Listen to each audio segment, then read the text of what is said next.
Place à notre prochaine conférencière, Mme Louise Dumoulin, dont la conférence s'intitule « La Woods Manufacturing, stigmate de la désindustrialisation de Hull ». Gatinoise d'adoption, Louise Dumoulin se passionne pour l'histoire des gens d'ici. Les découvertes faites au fil de ses recherches ne cessent de l'amener toujours plus loin dans la compréhension des motifs, des méthodes et des passions des gens qui firent de Gatineau la formidable métropole qu'elle est devenue. Elle a publié en 2019 un roman historique sur la région, Moi, Allen Gilmore, baron du Bois, et en 2021, Couture et Reboule, paru aux éditions Gide. Madame Dumoulin, je vous invite cordialement à prendre le micro. Alors donc, ma présentation va avoir 4 volets. La Woods elle-même, ensuite les fermetures, les causes, mais je vais passer rapidement parce qu'il y en a plusieurs, puis on n'a pas le temps, et les mesures compensatoires. Alors, la Woods, qu'est-ce que c'est? La voici. Donc, c'est situé au 258 rue Laurier, dans l'actuel parc Jacques-Cartier, construite en 1906. Ça a 5 étages. C'est assez... c'est gros comme bâtiment. Et en 1942, ça compte tout de même 500 employés, donc c'est un employeur important. Alors, voici l'intérieur, voici le propriétaire. Les fermetures, alors je vais commencer par les fermetures dans le parc Jacques-Cartier lui-même. Je vous situe un petit peu, j'aurais aimé avoir un pointeur. Je ne sais pas s'il y a un pointeur là-dessus. Non, en tout cas, ça n'a pas d'importance. Écoutez, alors il y a l'ovale que j'ai tracé. Vous allez tout à fait dans le fond, c'est la Gilmore Newson avec sa cheminée. Ensuite, vous avez l'hôpital Sacré-Cœur, caché par le gros édifice de la Woods, mais on le voit tout de même, les servantes de Jésus-Marie. Ensuite, on a le tennis Laurier et son chalet, et finalement, le Parc Royal. Donc, pour commencer, alors tout ça commence, mon Dieu, où est-ce que je suis rendue? Comment se fait-il que j'ai tourné tant de pages? Alors, tout ça commence en 1933 par l'expropriation de la Gilmore Newson, qui entre-temps avait été achetée par la International Pulp and Paper. Alors, 1933, la Commission des usines fédérales achète ça et rase, hormis la cheminée qu'elle va finalement raser dans les années 50 et ce qui a servi de bureau de la paye, qui est aujourd'hui la maison du vélo. Ensuite, nous avons le Stade d'Écosse, qui était un stade de baseball en 1944. En 1946, les travaux publics fédéraux achètent le terrain de l'ancien parc royal qui, lui, a brûlé en 1928, mais tout de même, le terrain appartenait à la ville. En 1946, la Woods est expropriée, mais de façon partielle. Je pense qu'il devait s'agir, étant donné qu'elle a pu poursuivre ses activités jusqu'en 1960, je pense, oh non, on n'a pas de pointeur, je pense qu'il devait... il devait s'agir des terrains et probablement du tennis Laurier qui lui appartenait, dont les terrains lui appartenaient. Voilà. Donc, elle peut poursuivre ses activités, mais en 1942, la Woods, c'est 500 employés et le 31 décembre 1954, ce n'est plus que 75 employés, donc une diminution de 85%. Et l'administration déménage son siège social à Toronto. Donc, je pense qu'effectivement, on a vu ce qui s'en venait. Là, donc, on ne va pas mettre énormément d'argent et d'investissement là-dedans. En 1946, le fédéral annonce son intention d'exproprier l'hôpital Sacré-Cœur. Son intention et fait durer le suspense comme ça jusqu'en 1952. Et c'est épouvantable quand on y pense parce que qu'est-ce que les investisseurs détestent tellement? L'insécurité, l'imprévisibilité. C'est ça, le fait de ne pas savoir.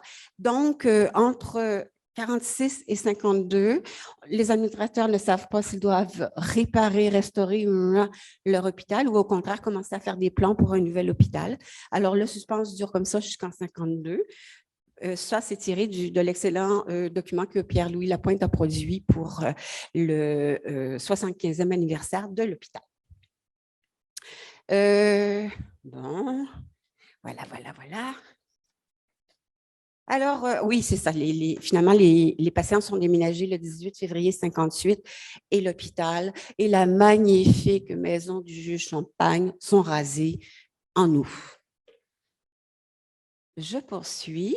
Alors, des 9 usines ou manufactures que vous voyez ici, qui étaient actives au début des années 40, 40 ans plus tard, il n'y en restera plus qu'une seule. 8 vont avoir disparu. Alors, oui, c'est ça, vous aurez compris qu'on est sorti du parc Jacques-Cartier. Là, je m'adresse c'est l'ensemble de l'île de Hall. Alors, donc, la première à faillir, c'est le cas de le dire, et qui fait faillite en 46, c'est la Hall Iron and Steel Works. Ensuite, en 51, c'est la Lumière Canada Limitée qui est expropriée par la Commission du district fédéral.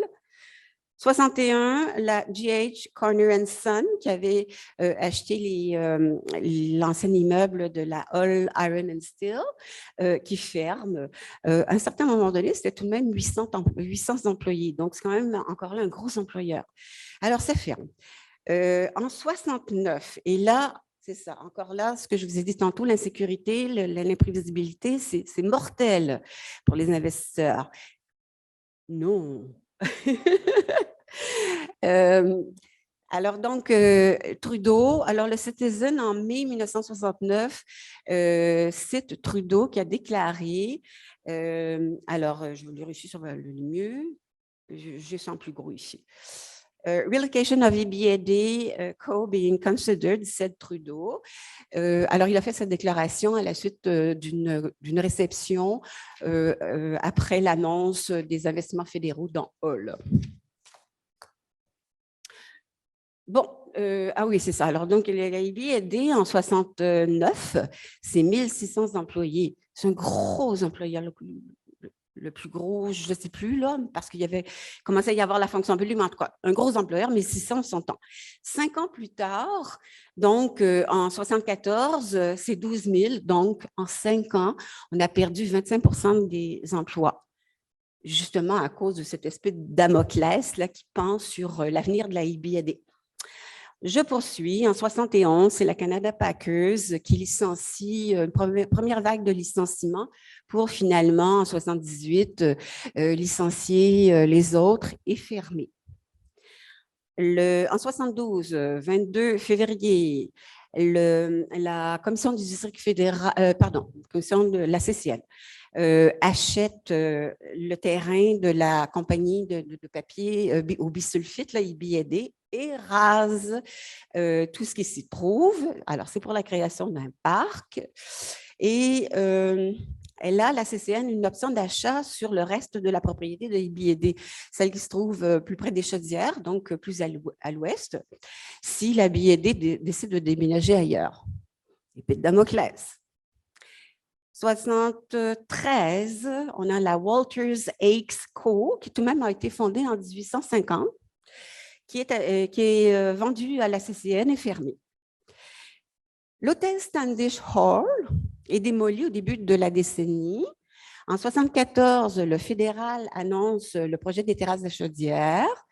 La taverne Ottawa House, je sais que les gens ici se rappellent très exactement de ce que c'était. Alors, elle est achetée et rasée en 75. Le motel Le Diplomate, à l'intersection de Montcalm et Alexandre Taché, est acheté par le CCN et il brûle en 77 de façon tout à fait opportune. Excusez-moi pour mon ironie et mon sarcasme.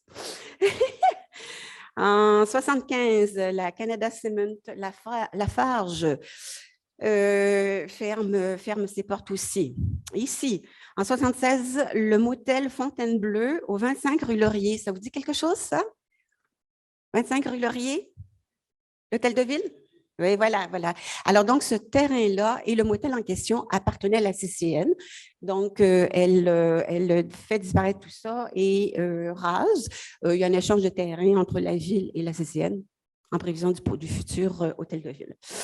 En 76, expropriation, donc encore une fois par la CCN, de la S.E. Woods qui se trouve sur les berges du ruisseau de la Brasserie et le Citizen.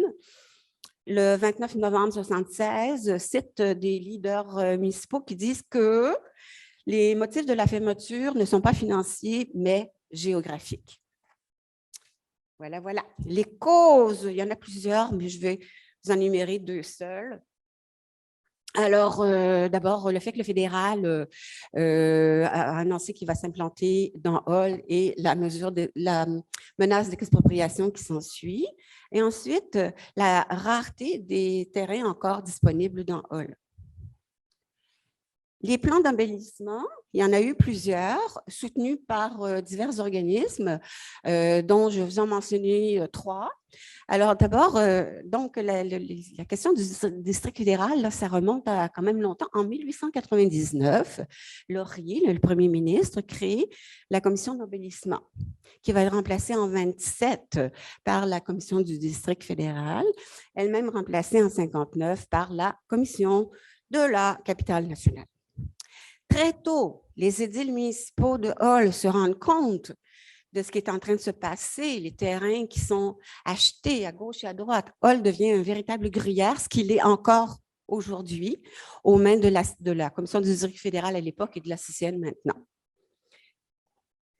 En 1956, à la séance du 1er mai, il y a une résolution qui est adoptée. Alors, le Conseil de la Corporation de la Cité de Hall s'oppose et s'opposera fermement à toute mesure pouvant porter atteinte à son autonomie et copie est envoyée au Premier ministre, etc., mais également au député fédéral de l'endroit, M. Caron. Et ce que je veux souligner ici, c'est que chaque fois qu'il y a quelque chose, une communication entre les édiles locaux, municipaux et le fédéral, nos députés, que ce soit provincial ou fédéral, sont toujours mis au courant. Mais ils vont faire la sourde oreille, ils vont faire comme si. Bon, alors, cependant, la CCN et Travaux publics ne s'embêtent pas des velléités ou des souhaits des édiles municipaux. Alors, dans son rapport ici, intitulé « Plan directeur de la CCN 1969 », qui va rester confidentielle, la partie 4 qui porte sur Hall et qui est intitulée Hall 1969-1995, on peut voir que déjà la CCN prévoit que, alors, dans le secteur manufacturier, dans l'île de Hall, l'île de Hall, oui, l'île de Hall, strictement. 2000, là, je n'ai pas mes lunettes. 2000, c'est quoi, 850? Je n'ai pas mes lunettes. En tout cas, bon, vous lisez comme moi. 850, merci. Et il prévoit qu'en 96, il n'en restera plus que 350. Donc, ce que ça veut dire, c'est qu'ils s'attendent à ce que IBD va être déménagé, va avoir disparu. Voilà. Autre épée de Damoclès. Ici, le 28 juin 1966, la Cour suprême du Canada est appelée à se prononcer sur une cause. Un fermier de Gloucester conteste le fait que la CCN ait l'autorisation d'exproprier comme ça. Alors, il se base sur l'article 114 de l'Acte d'Amérique du Nord. On pouvait exproprier pour des moyens de défense, mais pas pour faire, lui, il dit, mais pas pour faire des espaces verts. Finalement, la Cour tranche, elle se base sur la loi sur la capitale nationale, qui porte sur une région comprenant le siège du gouvernement du Canada et les alentours. Alors, région qui doit être développée, conservée et embellie afin que la nature et le caractère du siège du gouvernement du Canada puisse être en harmonie avec son importance nationale. Qu'est-ce que ça veut dire, ça, pour les gens de Hall? Ça veut dire, tentez même pas d'avoir un recours contre la CCN, c'est perdu d'avance. C'est ça. Et donc, alors, on a le spectre d'une expropriation. Et ce faisant, donc, on a un désinvestissement parce que là, les propriétaires et les entrepreneurs ne vont pas être intéressés à investir dans quelque chose qui peut leur passer entre les mains du jour au lendemain. Et comme je l'ai déjà dit aussi, alors, c'est raréfaction des terrains disponibles parce qu'il y en a de plus en plus qui sont accaparés par la CCN. Et aussi, en tout cas, je n'ai pas le temps. J'allais dire aussi le provincial. Le provincial a exproprié énormément aussi. Voilà. Alors, les mesures compensatoires, l'élément de surprise, c'est qu'il n'y en a pas eu. Les planificateurs, dès 1950, savaient que dans le secteur industriel à Hull, parce que Hull reposait sur Hull, c'était une ville industrielle. Donc, ils savaient dès le plan Grébert, 1950, qu'il y allait y avoir un tsunami et qu'il allait y avoir une perte massive d'emplois dans ce secteur-là. Donc, il aurait fallu prévoir des mesures de formation de la main-d'œuvre, des mesures d'adaptation. Et il n'y a rien eu, ni de la part du gouvernement fédéral, ni de la part du gouvernement provincial. Pourtant, le 1er avril 1966, 69. Le gouvernement Trudeau, qui vient de remporter les élections, institue un nouveau ministère, le ministère de l'expansion économique régionale, à la tête duquel il nomme Jean Marchand, qui, par hasard, est également le ministre responsable de la Commission de la capitale nationale. Le rôle premier du ministère de l'expansion économique régionale, c'est justement la formation de la main-d'œuvre dans la production industrielle. Et il ne prévoit rien pour la région. Je passe. 5 minutes, c'est parfait. C'est excellent. Voilà. Alors, voilà. Pas de programme d'adaptation de la main-d'œuvre pour Hull, dont l'économie repose sur le secteur primaire et secondaire, donc où les emplois sont ou très spécialisés et donc pas transférables à la fonction publique, ou au contraire non spécialisés, des gens peu instruits et encore là, non transférables. Jean Marchand, c'est ça l'objectif, création d'emplois, zéro. Voilà. Pourtant, il y avait de la place pour un transfert, pour la création d'emplois pour ces gens-là. Dans son mémoire à la Commission sur l'intégrité du territoire, déposée en la Commission d'Orion en 1967, Aimé Guertin, qui est un ancien député provincial, écrit et pose la question, alors, de notre situation commerciale, quelle est-elle? Et alors, il répond, pas un seul véritable magasin de gros, pas un seul bureau d'affaires, pas un seul. Et à la fin, il conclut, sauf pour l'épicerie, la charcuterie et la gasoline, 75% de notre commerce de détail va à Ottawa. Et quand je suis arrivée, c'était encore le cas. Donc, les députés alors de l'époque, qui étaient-ils? Il y a eu Gaston Isabelle, fédéral, alors qui a été là pendant 23 ans sans interruption, et Oswald Parent, provincial, qui a été là, lui, pendant 20 ans sans interruption. Entre 71 et 81, la population de Hull est passée de 64 000 à 56 000, donc une décroissance de 12%. Alors que celle de Gatineau est passée de 23 000 à 75 000, une croissance de 336%. Il faut expliquer qu'en 1975, il y a tout de même eu une fusion, là. Alors, il y a eu la fusion de Gatineau, Pointe-Gatineau, Touraine, Templeton. J'ai fini. Mais tout de même, il est clair que les ouvriers ont suivi les emplois et ont migré vers Gatineau. Voilà, donc quand je m'intéresse à cette question, quand je fais des recherches, c'est parce que je trouve que le sort de ces gens-là est éminemment dramatique et c'est pour ces gens-là que je poursuis mes recherches parce qu'ils m'émeuvent. Ce sont des gens fiers et courageux en leur mémoire. Voilà, je vous remercie. Des questions? Merci, effectivement. Je vous inviterai donc à vous présenter au micro pour poser vos questions à Mme Dumoulin. Une fois? 2 fois? Attends. J'ai reçu une question d'un citoyen très bien informé Et c'est une question pro bono publico, publico, pardon, oui, c'est ça.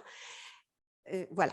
Et alors, il me dit, mon enfant, que pensaient nos députés de cette époque, de toute cette histoire? Alors, voici, je réponds à ce monsieur très informé. Alors, bon, c'est ça, Aimé Guertin, qui a été député donc provincial, disait des députés fédéraux de l'époque, c'était un petit peu antérieur, 1953-62, jamais les députés fédéraux ne critiquent la CCN, ils la défendent plutôt lorsqu'elle est attaquée. Ensuite, les députés qui a suivi, Parent, alors il a écrit, il a dans un article du journal Le Droit, paru le 17 mai 85, il a affirmé qu'il voulait exproprier la compagnie aidée et la relocaliser peut-être à Gatineau, tout en conservant certaines bâtisses, vu leur valeur historique et touristique. On a conservé l'usine, on a cru à une vieille légende, soupire-t-il. Ottawa était prêt à assumer le coût de l'expropriation. Alors, voilà. Oui. Bonjour. Moi, je vous invite, au nom d'Hier encore, à nous soumettre un article sur votre sujet.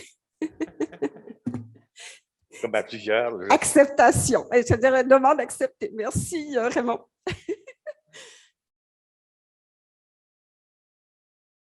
Merci, Louis, c'était très intéressant.